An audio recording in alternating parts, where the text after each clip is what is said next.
We are little monsters. All we wanna do is have some fun. We're little monsters.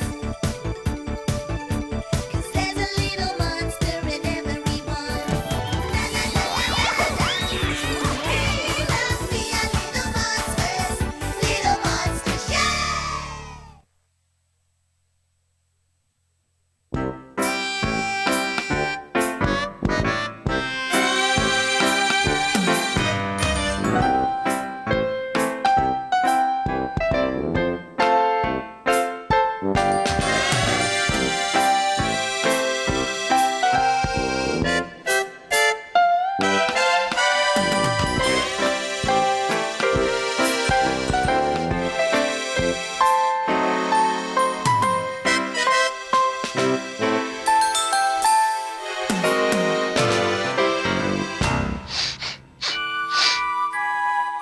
Bobby the ape is big and hairy, and with his large muscles, he looks quite scary.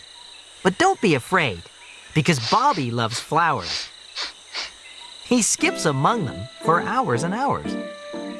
Daffodils, buttercups, he tends them all, from the smallest daisy to flowers quite tall. Bobby likes gardening. He hates playing rough. He grows pink petunias and other such stuff. "You can't do this," other apes would cry. "It's just not right. And we'll tell you why. It's embarrassing to watch you hop, jump, and skip. For an ape that grows flowers just isn't hip." "That's my concern," said young Bobby. "I'm just not like you. I have a hobby. I really don't like banging my chest. It's growing flowers that I like best." "Growing flowers?" the apes all cried. "That's not in the Good Ape Guide. You're meant to be tough and noisy like us. And smell a bit funny. So, what's to discuss?" Bobby just grinned and said, "I don't care. I am what I am. That's it. So there." The apes were shocked and finally spoke. "Oh, we get it. You're having a joke." "Indeed I'm not," Bobby replied. "I'm stating a fact. It can't be denied. If you're not keen, that's not my fault.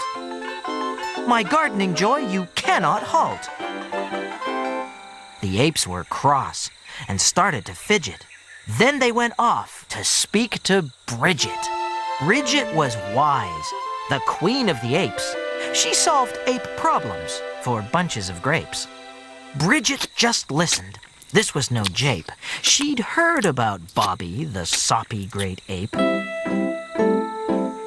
Then she rose from her throne and pushed through the crowd. "Take me to him!" she bellowed out loud. Bridget was carried in a big bamboo chair to where Bobby tended the plants in his care. "I hear you grow and tend these flowers all day and all night for hours and hours." "I do indeed," said Bobby with pride.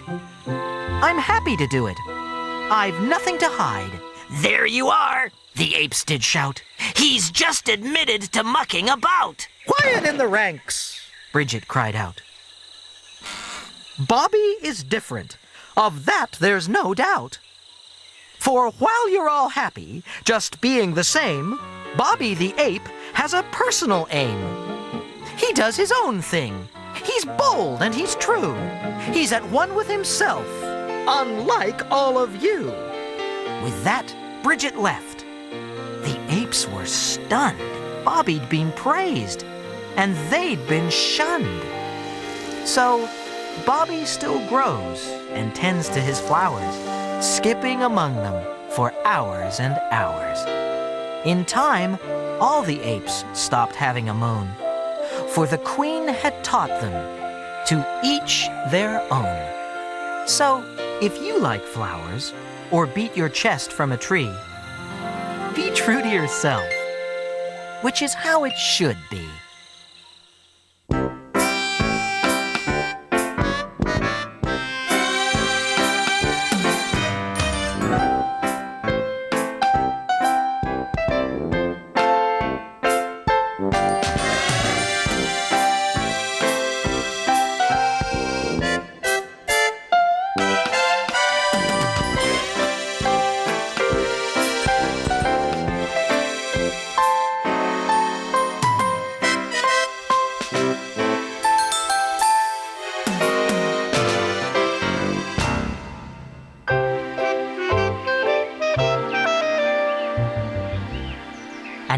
hurried back to report to the nest.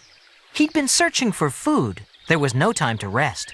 Up pebbles like mountains, he scrambled alone. Through grass like a jungle, he headed for home. He'd had nothing to eat since the start of the day. He could feel his poor tummy was rumbling away. At last he arrived, feeling dizzy with hunger. The sentry cried, "Halt! What's your rank and your number?" "I'm a scout," he replied. "Number 2954. Reporting the find of an old apple core." "An old apple core?" cried the sentry, impressed. "Call out for the troops. There's food for the nest." The ants came out smartly, 100 in line. They all had a number, they all marched in time. Together they sang as they answered his call, "We're all for the nest, and the nest is for all." "Hey, don't forget me," shouted 2954. "It's me did the work. Don't I count anymore? It's me found the apple. You might have said thanks." It's nice to feel special, not just one of the ants. "Who wants to feel special?" snapped Ant 28. "Not being the same is an idea I'd hate." "Well, I shall be special, whatever the score." "I'm not just a number," cried 2954. "Quiet!" snapped a voice that was somewhere behind. "You're spoiling our song, silly ant. Do you mind?" "I want to be special," cried 2954. "I want to be me, not like you anymore." An emergency meeting was held at the nest. What could be done that would be for the best? The ants all complained, "We can't stand any more of this terrible nonsense from 2954. If ants go round saying, 'I want to be me,' then where will it end?" said 1523. But the boss, number 1, the wisest old ant, just quietly murmured, "There's no need to rant. Allow me, my friends, to go out on a limb. It might be much better to help him be him. He wants recognition. We all seem the same. So instead of a number, let's give him a name." The ants were amazed at this strange new idea, and they argued all night till the answer was clear. 2954 was called into the meeting. "Sorry," he mumbled, "for the hours you're keeping." The boss, number 1, said, "It's me you've to thank. We're calling you Differ. You'll be Differ Ant." "Gosh, thanks, number 1, Differ happily said. "No problem," said one. "And do please call me Fred." But that's not the end, because, strange to tell, the other ants wanted to have names as well. So now they're all special. They work as before, though they try to say thank you an awful lot more.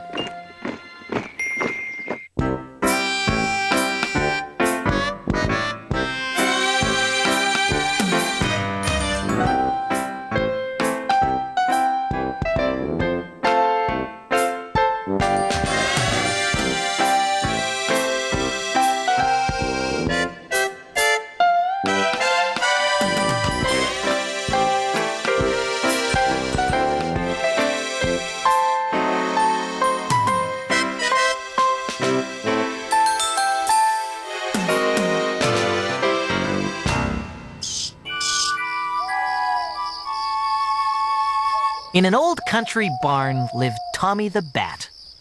He lived with his friend, young Rita the Rat.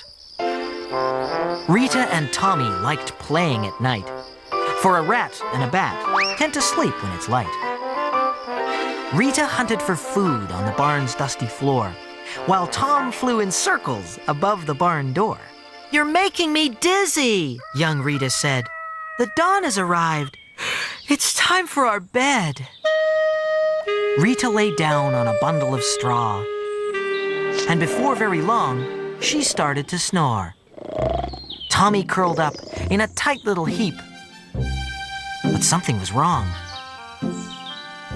He just couldn't sleep. He tried lying down on his favorite ledge. He closed both his eyes, but he slipped off the edge. He couldn't get comfy. Tom said, "I can't sleep." So Rita replied, "Try counting some sheep." He counted aloud to 1,004 till Rita cried out, "Please don't count anymore." "Perhaps you're not tired," a little mouse said. "Do lots of flying and then go to bed." With a whiz and a vroom, Tommy flew round and round till the dizzy young bat collapsed on the ground. "Well done," said the rat. "At last there's a cure." Then Tommy sat up and said, "Are you sure?" But he still couldn't sleep, though he tried and he tried. Then a wise old barn owl flew down to his side. "I know what to do. My plan never fails. I have a big book of fun nighttime tales." The owl was quite right. Sleep came as she read. But not to poor Tommy. The owl slept instead. Next, they called in Tom's doctor, a clever young spider, who peered in Tom's mouth and said, "Please open wider." The doctor was puzzled. She had a long think.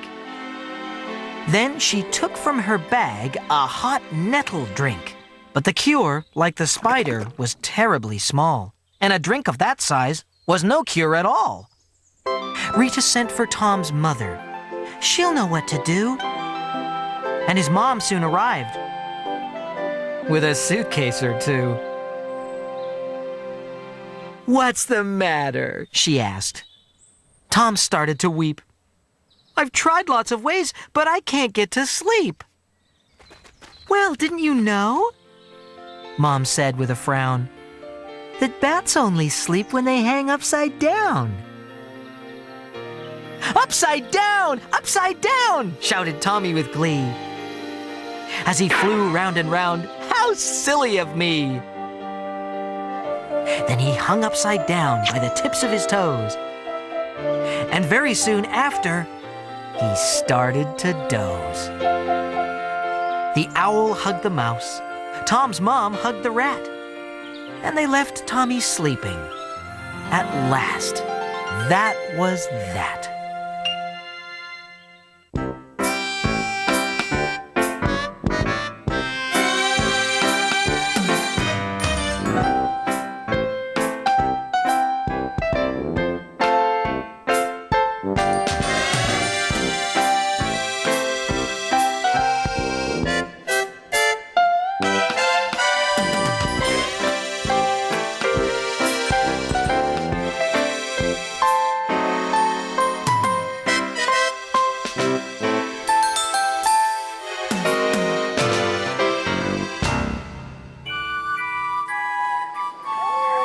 In a little green field with a cow and a pony, there once lived a tortoise that answered to Tony.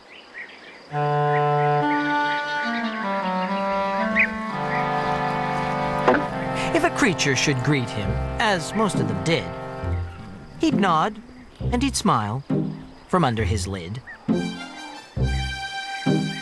He secretly envied the stoat and the fox. Their speed made him feel like an old cardboard box.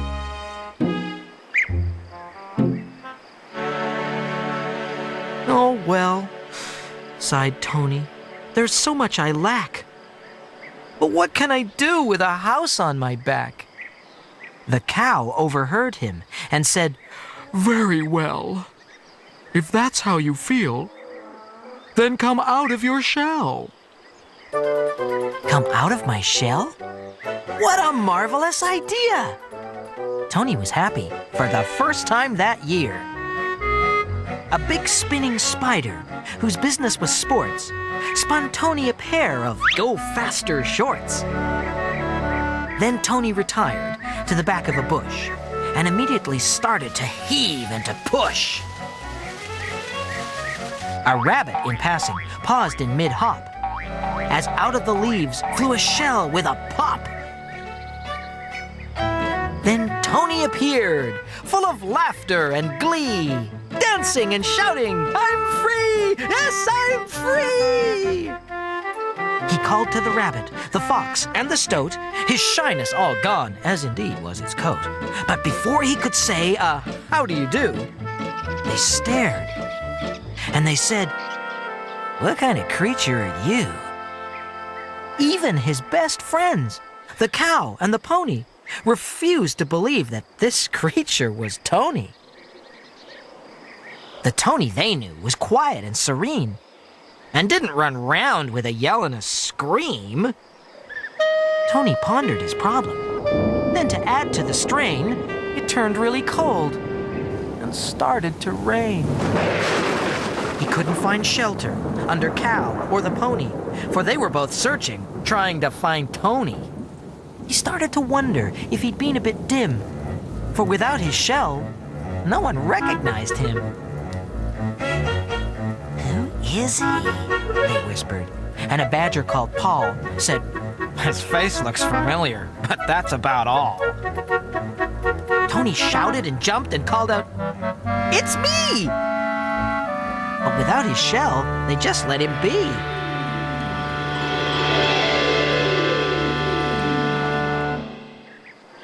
It wasn't much fun to be all alone. Tony wished he was back in his snug little home.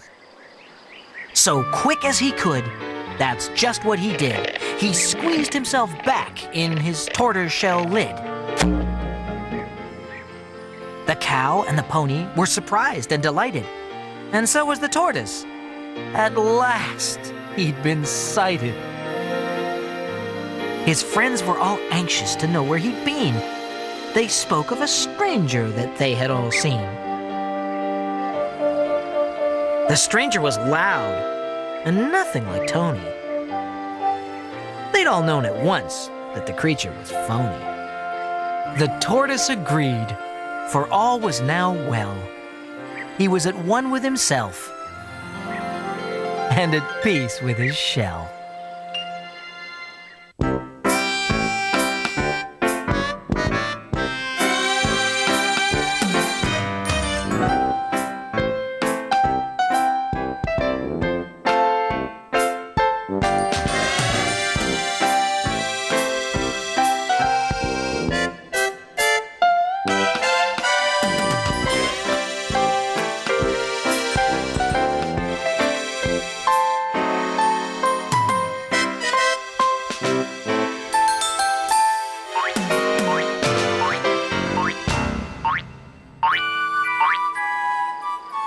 This is the story of a young kangaroo whose first name is Susie, though her mom calls her Sue.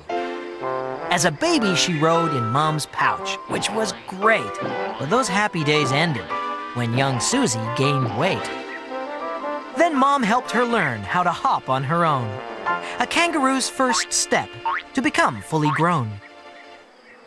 With patience and practice, Susie learned how to hop. And once she began, well, she just couldn't stop. She hopped and she hopped. There was no standing still.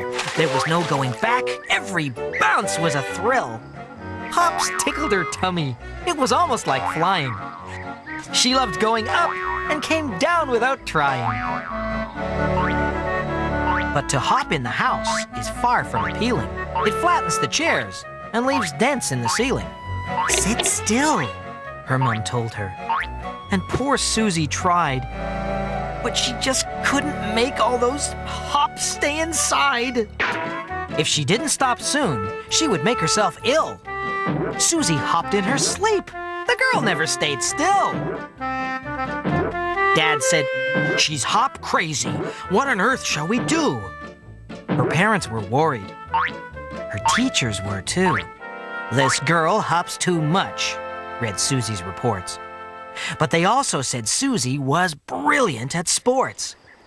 She excelled at the high jump, and she loved basketball, where her hopping made up for not being so tall. Sports teacher Smith said, "She's one of the best, but she gets overtired. She simply won't rest." Then along came the day of a basketball game. But Susie hopped on a splinter and cried out in pain.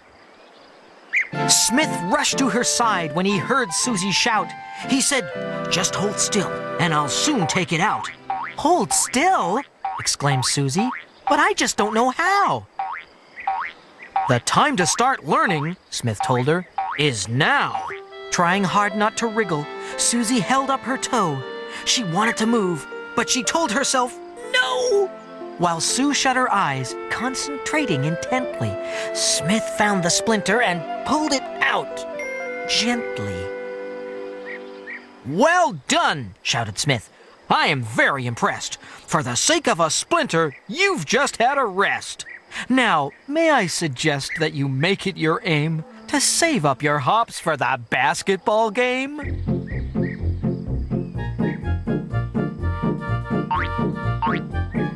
For a moment, Smith wondered if Sue was okay. Then he called out her name, and she hopped up to play. But she didn't just hop. Oh no, not at all. She looked for her teammates and passed them the ball. She'd pretend to move left, then hop to the right. Then she'd shoot when the net was in range and in sight. The other team marveled at Susie's ability. She hopped circles around them with grace and agility. Sue scored 14 points before the last bell. Her team had won! Didn't she do well?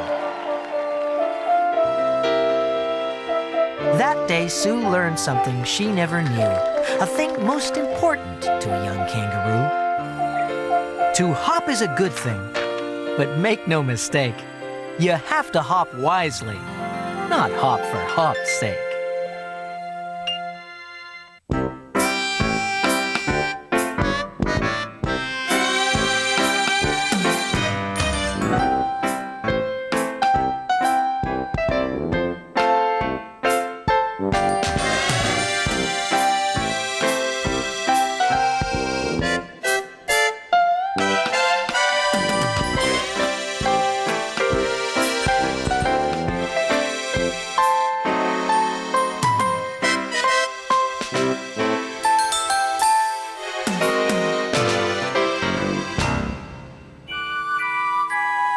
Camilla the camel felt like a frump.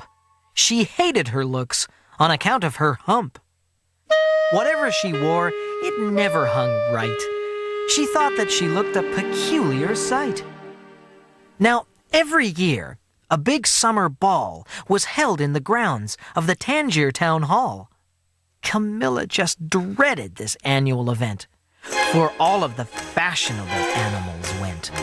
They looked fine, so chic and so smart.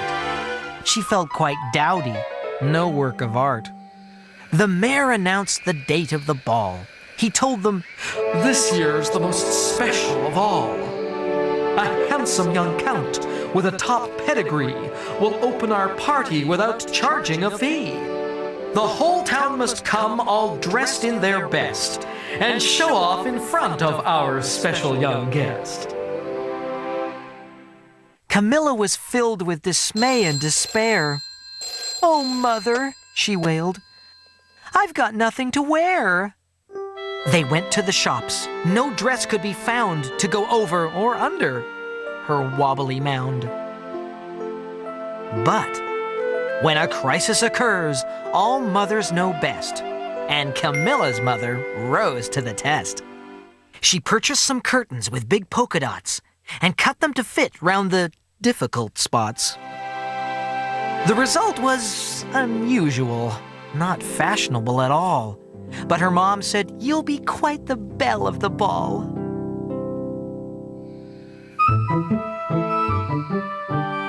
When Camilla arrived, she stood to one side. In her silly old frock, she just wanted to hide. But the mayor had news for the folks of the town. Our count is not coming. His car's broken down. He's stuck in the desert a long way from here. If we cannot help him, we're countless, I fear. Any ideas? Said the mayor, looking around. The desert is dangerous. The count must be found. Camilla stepped forward, saying, I'll have a go. I'm built for the desert, as I'm sure you must know. For miles I can travel without water or rest, so I, Camilla, will rescue our guest. The crowd, they all cheered as Camilla drank. Her hump filled up like a great water tank. Then off she sloshed, to the desert she bound. A brave little camel.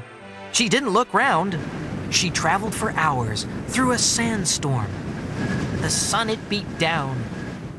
It was ever so warm. At last she heard a loud, angry voice from under the hood of a shiny Rolls Royce. How do you do? Camilla said, which surprised the Count. He banged his head. It was so funny, they both just laughed. The Count admitted he felt quite daft. They galloped and laughed. The stars shone above. By the time they got back, they had fallen in love. They danced at the party to cheers and applause. The Count told Camilla, I'm totally yours. Soon after that, they married in style. And Camilla is happy. She can't help but smile. So life is bliss, and Camilla's a star. For the Count often tells her, you're perfect as you are.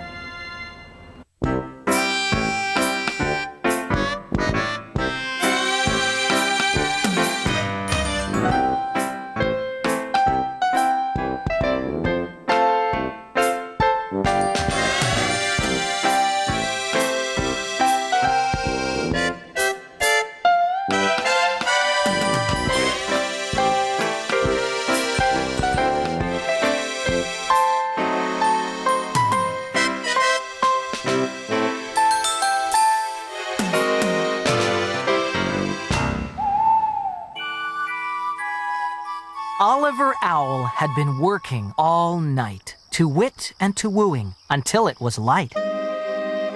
But now with the dawn, he flew back to the farm, where he lived on a beam, high up in a barn.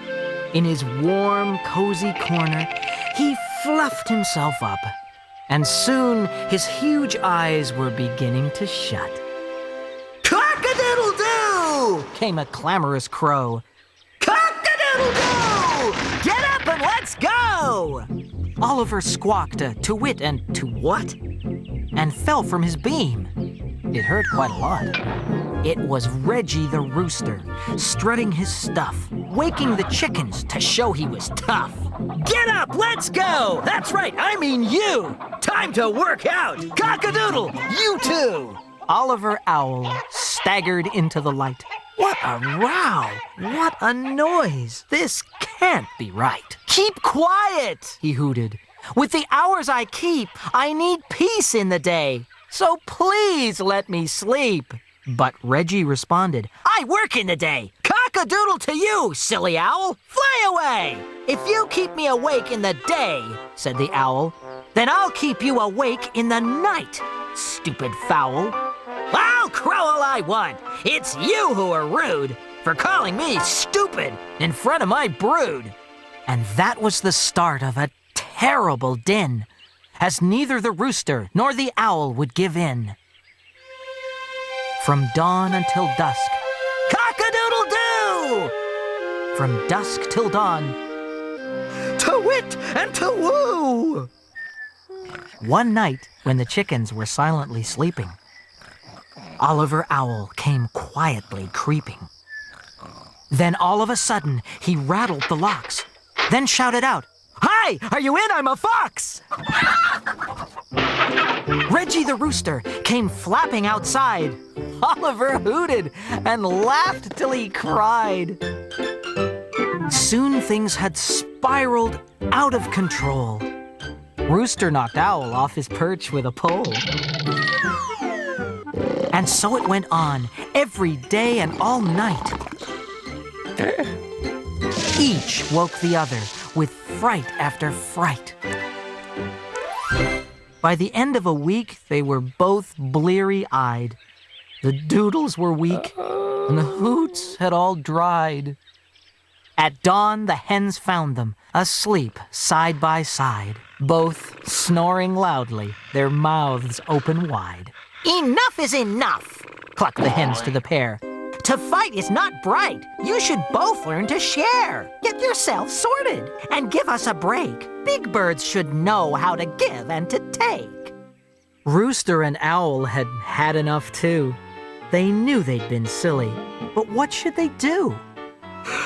"Suppose," yawned the rooster, "I crow early instead and wake up the chickens just before you're in bed." "Yes," yawned the owl, "and maybe at dawn I could cook us a supper. Do you fancy some corn?" "I do," said the rooster, "and dawn's the right time for me to have breakfast. So that sounds just fine." The hens gave a cheer. At last there was calm as Rooster and Owl returned to the farm. Now for an hour, as their day starts and ends, the owl and the rooster share food as best friends.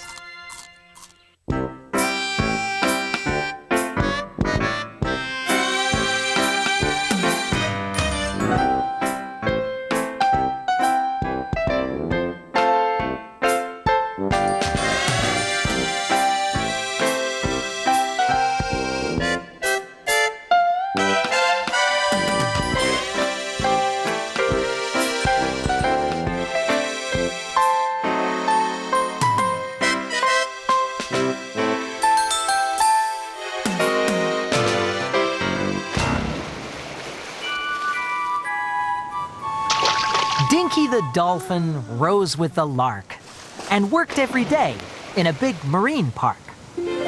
He'd jump through a hoop and flip over sticks, and crowds stood in line to applaud all his tricks. Orangutan Jim was the boss of the show. Dinky was his, and he'd not let him go. Whilst Dinky did tricks, both clever and funny, Big Jim would sit back and count all his money. The hours were long. The water was cold. But Dinky leapt up every time he was told. Dinky's best trick was hitting a ball, which fell through a net that hung from a wall. And on Mondays, he wore on a piece of elastic a skirt round his middle of shiny red plastic. Each time Dinky leapt from the pool in an arc, he saw the warm ocean outside of the park. He wished he was out there. Oh, how he did wish, instead of performing for buckets of fish. Then one day, instead of catching the ball, Dinky kept going up over the wall. Orangutan Jim beat his chest with a roar. That dolphin made money, and Jim wanted more.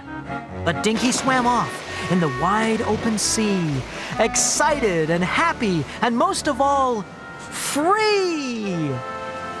It wasn't too long till he came within sight of a school of wild dolphins, like him, blue and white. They circled round Dinky, just out of range, and pointed and whispered, "Oh my, he looks strange."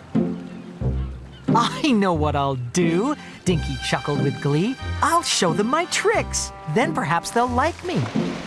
So he did his gymnastics, and how they did stare, as he ended up looping the loop in the air. But nobody cheered or shouted hooray. They called him a show-off, and then swam away. Dinky watched sadly as they departed, leaving him lonely and quite broken-hearted. Then, just as he thought he'd go back to the park, He heard a loud scream. Then someone cried, "Shark!" Now, when sharks are hungry, their choppers go crunch. And this shark just wanted a dolphin for lunch. "Look out!" shouted Dinky. "A shark's on the loose." At last, he thought, my tricks are of use. Dinky shot forward in a brave sort of way. He looped around Sharky while the rest swam away. The shark snapped at Dinky as they chased round the reef, his tail only inches from Sharky's sharp teeth. But Dinky was clever and led the old shark to Orangutan Jim's big marine park. Then, using the trick that he'd learnt with a ball, Dinky whacked Sharky up over the wall. Now the dolphins are happy to let Dinky stay. And I'm glad to report he's there to this day. He leads such a happy and free kind of life with a cute little dolphin, who now is his wife. While Sharky has learned to jump and catch fishes, with one eye on Jim, who would taste quite delicious.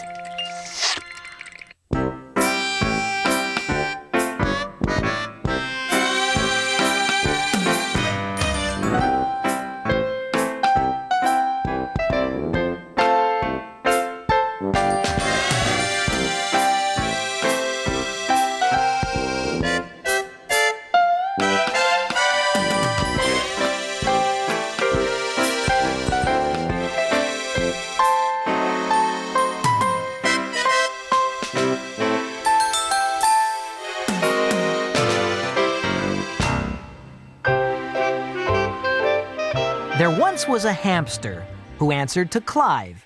But he, to be honest, of all creatures alive, wasn't the nicest or sweetest of fellas. In fact, he was mean and terribly jealous. When he saw a big cake with a very small rabbit, Clive licked his lips and said, "I must have it. Ooh, that looks tasty. Ooh, that looks sweet." So Clive scared the rabbit, who beat a retreat. Making sure that the candles were all blown out first, Clive stuffed in the cake till his cheeks nearly burst. When the rabbit returned, he looked round and round. He looked behind Clive. Then he looked on the ground. "Where is my cake? Where can it be?" Clive shrugged his shoulders. "Don't look at me." Then Clive turned on his tail and went off in a huff, and would have gone home, but cake wasn't enough. For then he saw Doris choosing hats at a stall, all shapes and all sizes, tall, short, big, and small. Ooh, they look tasty. Ooh, I'd look cool if I had all that headwear and wore it to school. So Clive gave her a scare, which frightened her off, then snatched up the hats and had a quick scoff. When Doris returned, she looked round and round. She looked behind Clive. Then she looked on the ground. "Where are my hats? Where can they be?" Clive shrugged his shoulders. "Don't look at me." Now, Clive would have gone home had he not heard the sound of some kind of music shaking the ground. And he spotted a gerbil, whose name was Young Dean, with a bass-boosted boombox type music machine. Ooh, that looks tasty. Ooh, that looks neat. So Clive scared the gerbil, who beat a retreat. When the gerbil returned, he looked round and round. He looked behind Clive. Then he looked on the ground. "Hey, where's my music? Where can it be?" Clive shrugged his shoulders. "Don't look at me." The music machine then played the next song, and its beat was so bumpy Clive's head thumped along. "Help me!" squeaked Clive, but the sound was too loud. The gerbil was singing and dancing around. My head is exploding, said Clive in distress. I must stop the music. I want to confess. So that's what Clive did. He emptied his cheeks, and out tumbled things they'd been missing for weeks. Doris said, Clive, all this stealing and stealth has not really hurt us. You stole from yourself. This cake and those hats and that tape machine too were part of a party we were planning for you. Clive saw he'd been selfish, whilst they'd all been caring. Instead of my stealing, I could have been sharing. Clive said he was sorry and was good all that week, so they still threw a party and played hide and seek. The rabbit hid first. Where could he be? Clive shrugged his shoulders. "Oh, look at me."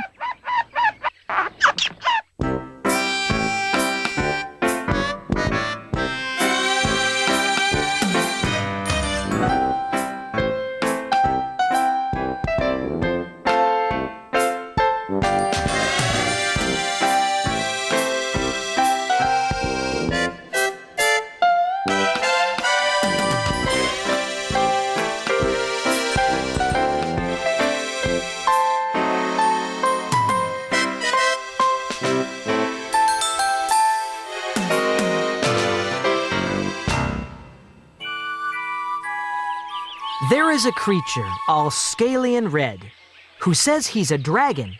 His friends call him Fred. But he has a big problem.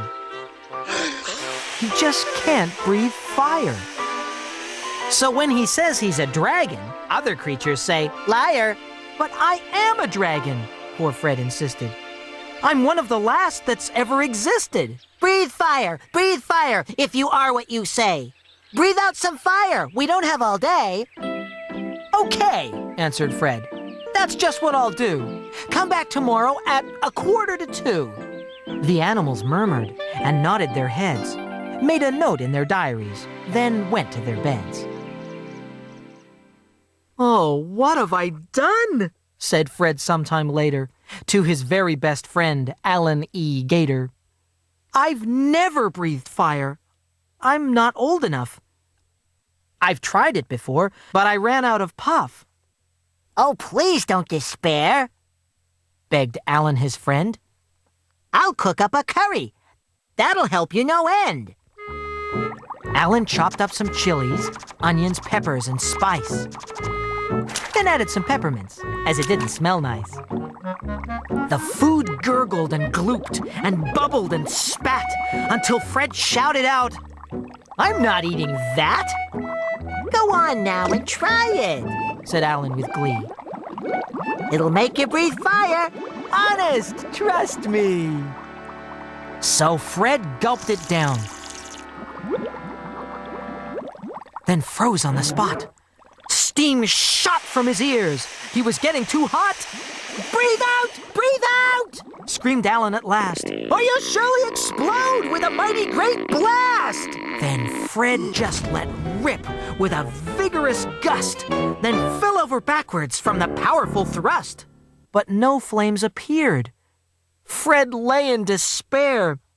Try again! Shrieked Alan from behind the armchair. So Fred kept on trying until night turned to day.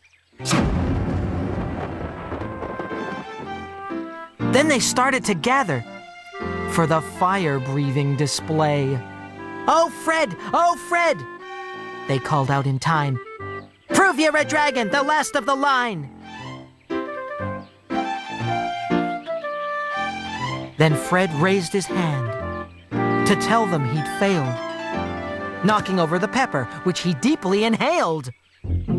"Oh, dear me," said Fred as the spilt pepper rose. "I feel something building right up in my nose." He started to huff and puffed in some more. His chest puffed right out. There was trouble in store. It was then that it happened. A mighty explosion. The sneeze was so big, it could empty an ocean. A huge sheet of flame shot over the crowd, with a roar and a whoosh, so enormously loud. When it was over, not one sound was heard.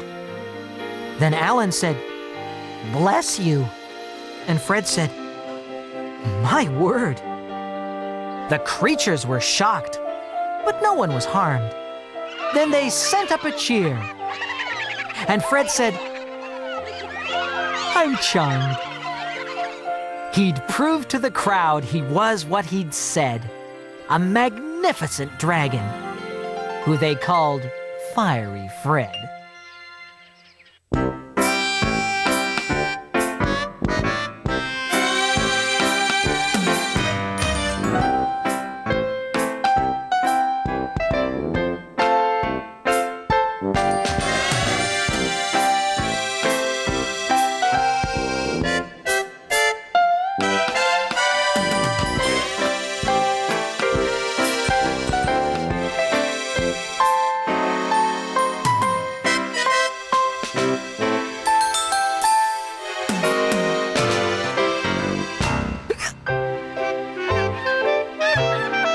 A squadron of geese was migrating south when one in the ranks opened wide his mouth, and out came a sound new to their ears.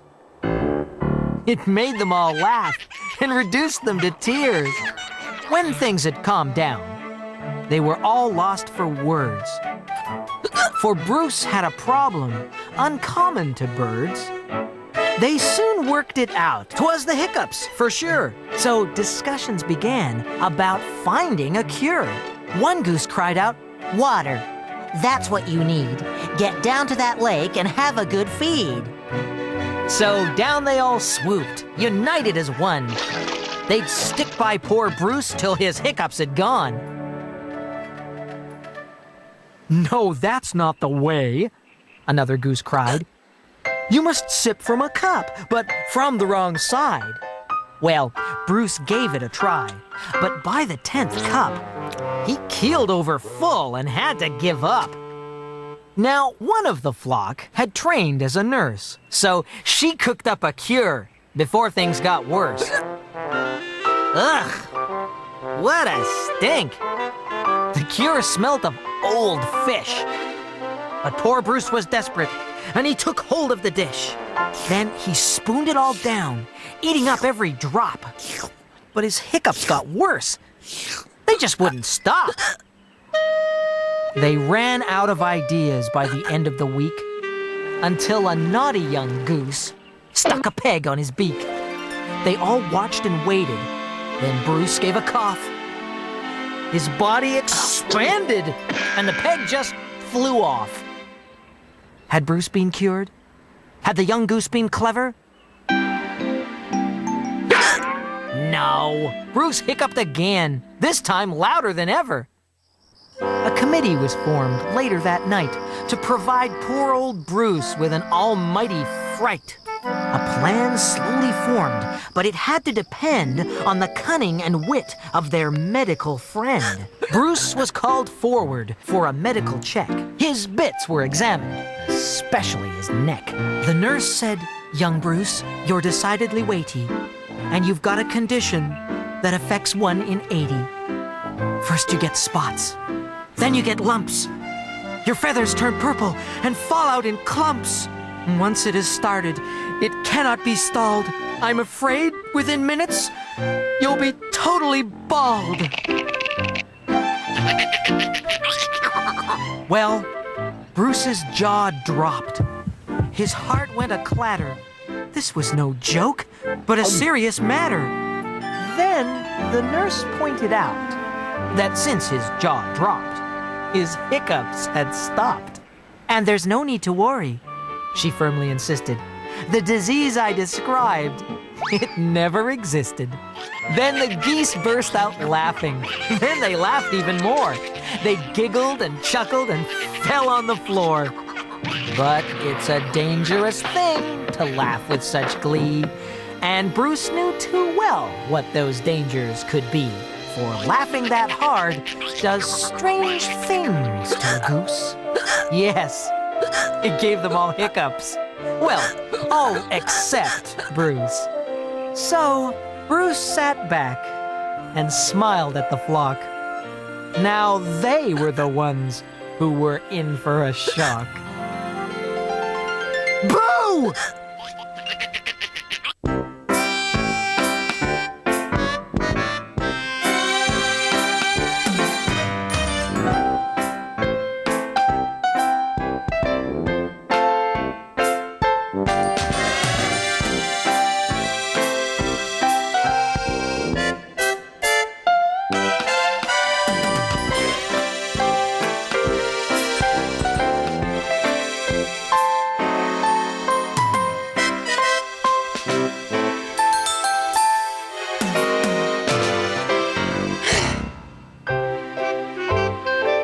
Eric the elephant was so quiet and shy. He was hopeless at school, and I'll tell you why. His pride in himself was lower than low. It made him feel stupid, all tongue-tied and slow. When asked any question, he'd panic and freeze. Eric's mind would go blank, and he'd shake at the knees. "Relax," said the teacher. "Don't give in to fear. Then things will come easy. Your mind will be clear." Eric tried to relax, but fell off his chair. And all the class laughed. They just didn't care.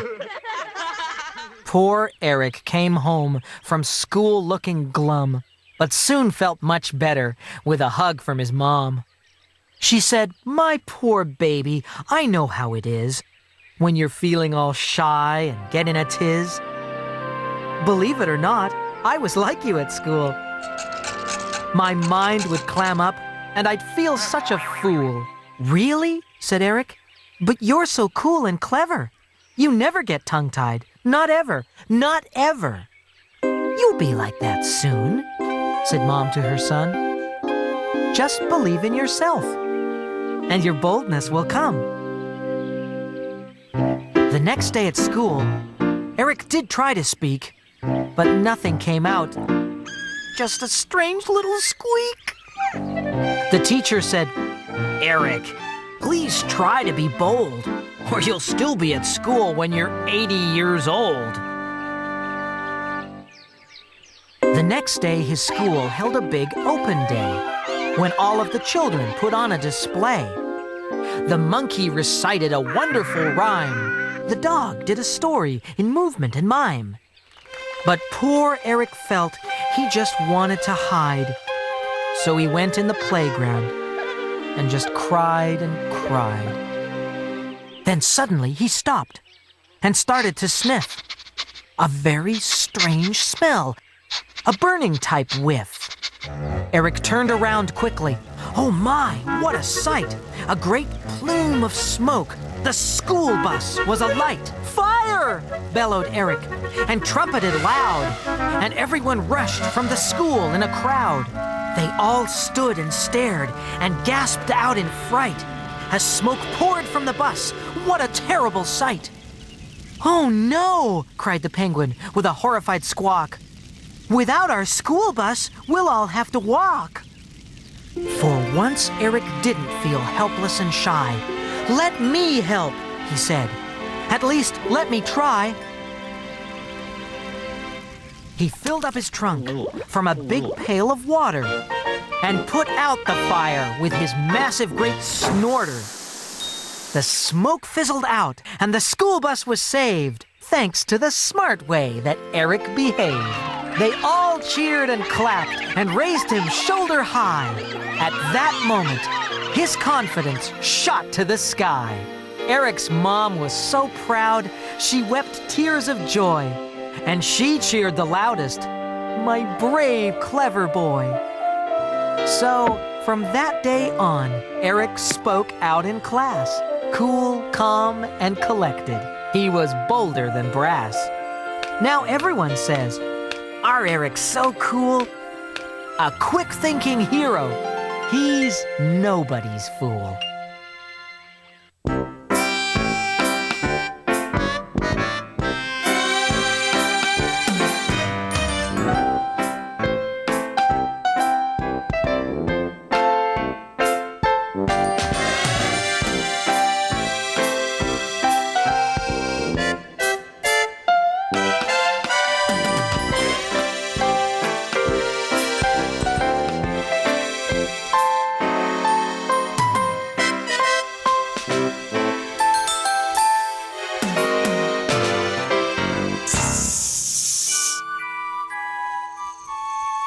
Jake is a snake who's small and bright green.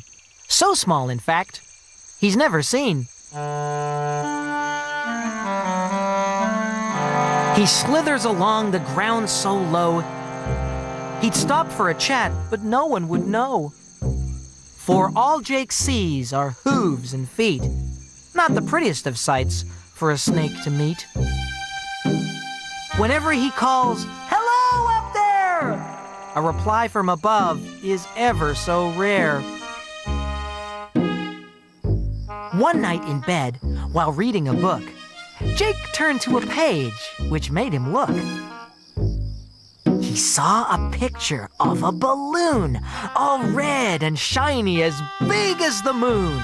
"That's it," said Jake. "I'll take to the sky and look other creatures straight in the eye." With that, he smiled and switched off the light, lay down on his pillow, and slept well all night. He bought a balloon the very next day from a dear old dog whose name was Ray. Jake added a basket with pieces of string and strung up some sandbags, which completed the thing. Then he jumped inside and rose up on the breeze, but was only as high as most creatures' knees. He shouted, "Ahoy!" but still no one could hear. He'd have to go higher to reach an ear. So he cut off the sandbags. Up, up, up he rose, passing a bear, just missing his nose. At last he was noticed. "Hooray!" said the snake. He held out his tail and said, "Hi, I'm Jake." But something was wrong. He continued to rise. "What's happening?" said Jake as he climbed to the skies. The crowd got worried the higher Jake got. They had to squint, for soon Jake was a dot. Up higher and higher, he passed a blue bird. A snake in a basket? That's truly absurd. He passed through a cloud. Above was a star. Oh dear, oh my! He'd gone too far. A few minutes later, he'd reached the moon, bright and shining like a silver spoon. The balloon went pop, then spun through the air, darting around from here to there. He'd flown too close to the pointy bit. How he wished he'd brought a puncture kit. Whizzing around, it made a rude sound, eventually landing on very soft ground. The animals came running, hooting and cheering when they saw the balloon in a grassy clearing. Jake voiced his confusion. "What's this all about?" Then a bear replied in a booming shout, "It's never been done! A snake on the moon! It's quite an achievement, and in a balloon!" So they partied all night in great celebration of Jake the Snake, the space sensation. Now Jake is a hero who's truly adored. And from that happy day, he was never ignored.